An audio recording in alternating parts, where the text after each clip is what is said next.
और अब बात धान खरीदी की। जी हाँ, ये धान खरीदी मध्य प्रदेश की, जिसका लगातार रिकॉर्ड बन रहा है मध्य प्रदेश में, और धान उपार्जन में किस तरह से यहां फर्जीवाड़ा भी हो रहा है इसका भी खुलासा हुआ है। जबलपुर प्रशासन की कार्रवाई से यह मामला उजागर हुआ। जिला प्रशासन ने 2 बड़ी कार्रवाई की है। मध्य प्रदेश में पुराना और बाहरी राज्यों के धान यहां आ रहे हैं समर्थन मूल्य पर बेचने का ये गोरख धंधा चल रहा था। पहली कार्रवाई जिले के गोसलपुर अन्नपूर्णा वेयर हाउस में की गई, जहां 400 क्विंटल पुराना धान समर्थन मूल्य पर बेचने की तैयारी थी। वहीं दूसरी कार्रवाई जिले के सिहोरा, पनागर और भेड़ाघाट इलाके में की गई, जहां धान से लदे 5 ट्रक पकड़े गए हैं।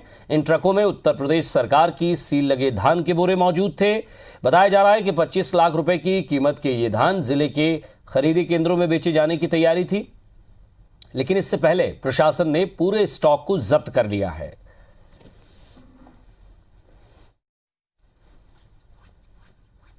तत्काल हमने उसको पकड़ ली और हमारा प्रशासन सचेत है और ऐसी किसी भी प्रकार की जो अमानक प्रकृति के यदि धान वगैरह बेचने आएगा तो उसके विरुद्ध और सख्त कार्रवाई करेंगे। तो इसमें तो एप्रिशिएशन करने वाली बात है कि प्रशासन इसमें जागरूक है। उन सभी का उपार्जन किया जाएगा जो FAQ क्वालिटी का है, जिन्होंने रजिस्ट्रेशन कराया है और वो किसान का है। यदि किसान के नाम पे कोई बिचौलिया या व्यापारी हो तो उसको छोड़ा भी नहीं जाएगा।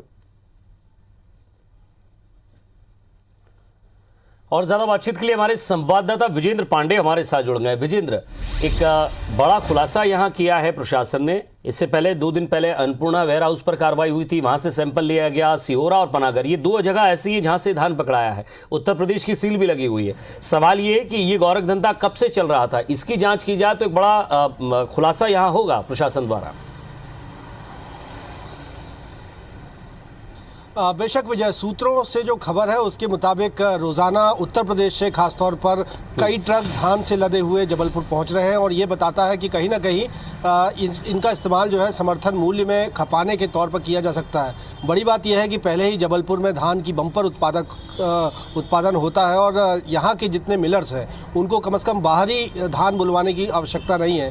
खासतौर पर जबलपुर से आसपास के जो पूरे क्षेत्र है, मंडला है, जिंदौरी की बात की जाए या खासतौर पर बालाघाट की बात की जाए, यहाँ धान का अच्छा खासी पैदावार होती है। उसके बावजूद ये जो धान है बाहर से आ रहा है, खासतौर पर उत्तर प्रदेश से आ रहा है। और ऐसे ही ट्रकों को जब पकड़ा गया तो ट्रक मालिक ये ट्रक छोड़कर, ट्रक के जो ड्राइवर्स थे वो ट्रक छोड़कर फरार हो गए, जो प्राइमा फेसाई बताता है कि इनकी ओर से गड़बड़ी की जा रही थी। खासतौर पर अन्नपूर्णा वेयर हाउस से जो 400 क्विंटल धान एक छापामार कार्रवाई के दौरान जिला प्रशासन की ओर से पकड़ा गया, उस पर भी उत्तर प्रदेश सरकार की जो बोरों पर सील लगी हुई थी और ये धान पुराना था, इस साल का नहीं था।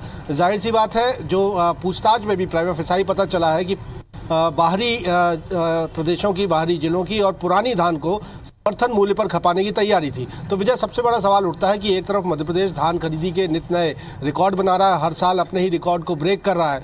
यहाँ पर लगातार ऐसे मामले भी सामने आए हैं कई जिलों में कि जहाँ रकबे से ज़्यादा पंजीयन जो है किसानों के हुए, लिहाजा इसके पीछे लगातार इस तरह की शिकायत और या आरोप लगते आए हैं कि जो समर्थन मूल्य पर रिकॉर्ड खरीदी की जाती है उसमें कहीं ना कहीं पुराना धान होता है या बाहरी राज्यों का धान होता है। समर्थन मूल्य की जो खरीदी प्रक्रिया है वो नहीं है।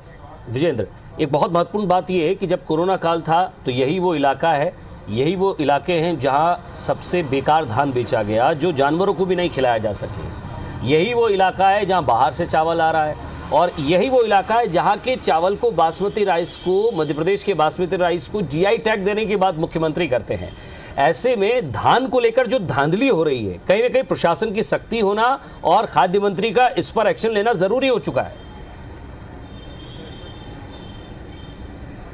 बेशक बीते दिनों जिन मिलर्स की आप बात कर रहे हैं कि PDS सिस्टम में घटिया धान पहुंचाया गया, वो भी एक बड़ा फर्जीवाड़ा है। और पूरे धान की धांधली से अगर जोड़कर देखा जाए तो न सिर्फ मिलर्स की ओर से अच्छा धान लिया जाना और उसके बाद ख़राब धान की आपूर्ति उसको मिल करके, यानी ख़राब चावल की आपूर्ति कर दिया जाना, उस मामले पर लगातार कार्रवाई चल रही है। लेकिन उसी तर्ज पर समर्थन मूल्य पर बाहरी या पुरानी या अमानक धान की बिक्री कर देना, ये अपने आप में लगातार एक ऐसा माना जा रहा है कि एक नेक्सस ज़रूर है जो लगातार एग्जिस्ट कर रहा है, न सिर्फ मध्य प्रदेश के इस जबलपुर अंचल में, जबकि आसपास के तमाम जिलों में खरीदी, समर्थन मूल्य पर जो खरीदी होती है, इस दौरान किसानों का ये जो हक होता है वो कहीं ना कहीं मारने की तैयारी इस तरह के गिरोह के तमाम सदस्यों की ओर से होती है। और जिस तरह से क्या प्रक्रिया रहती तमाम विजेंद्र? कार्रवाई के दौरान भले जो ट्रक पकड़े गए छत्तीसगढ़ में जहाँ जहाँ धान होता है, अगर छत्तीसगढ़ की हम बात करें तो यहाँ पहले पंजीयन होता है, किसानों को एसएमएस आता है, जिन किसानों को एसएमएस आता है उन्हीं का धान खरीदा जाता है पंजीयन के बाद।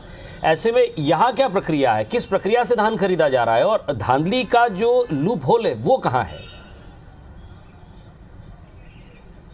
देखिए, प्रक्रिया तो विजय ये है कि सबसे पहले जो धान का रकबा है जिले में उसका सत्यापन प्रशासनिक अमले द्वारा किया जाता है, एक एक किसान का पंजीयन किया जाता है, उसके बाद एसएमएस के थ्रू उनको खरीदी केंद्रों में बुलाया जाता है। ये प्रक्रिया सब जगह है, जिस तरह छत्तीसगढ़ में है उसी तरह मध्य प्रदेश या जबलपुर में भी है। लेकिन फर्जीवाड़ा इसमें इस तरह होता है कि फर्जी किसानों के पंजीयन बड़ी तादाद में कर लिए जाते हैं।